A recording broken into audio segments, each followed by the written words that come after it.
So much power and so much fun. Welcome to this AMSOIL Tech Tip.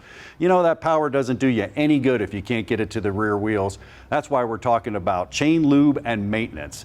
And if you ever replaced a chain on one of these bikes, you know it can be as easy as just replacing a master link, and or you may have to go get a chain breaker, bust it all apart. It's a tedious process, so you don't want to mess with it. Now, what goes on when a chain starts to wear? You can see it right here. The rollers, the pins, it starts to wear. And what happens? It starts jumping teeth. You're not getting power back there. Then the chain starts to stretch. You're getting a lot of slack. You're not getting the clutch feel. You're not taking off. It's a big problem. And Len, you ran this test. Tell me about it. That was a 200-mile test, 5 hours, and we compared many different chain lubes.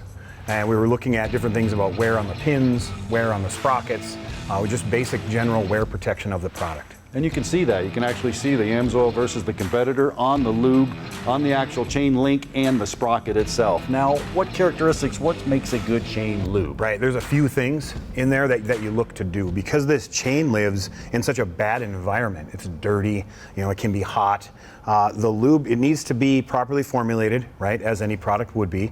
You've got anti-wear additive in there to keep the chain looking really nice. You've got some rust and corrosion protection in there because if you've ridden a dirt bike like I have, you're in the water with it sometimes. And then you want it to be sticky, but not too sticky that it attracts dirt. So it's a very fine balance. And those are the three things that we really were testing when we were running that test. Now, AMSOIL did just that. Now, to put it on, it was super easy. We just jacked up the bike, cleaned the chain, made sure it was clean, sprayed it on there. And like you said, that was the neat part. As we were spraying it on there, you can kind of see it stick to it. Let it dry for 15 minutes. Then it wasn't tacky anymore, so we wasn't picking up any dirt. So, awesome product. Exactly. Works as it's designed, proven by the testing.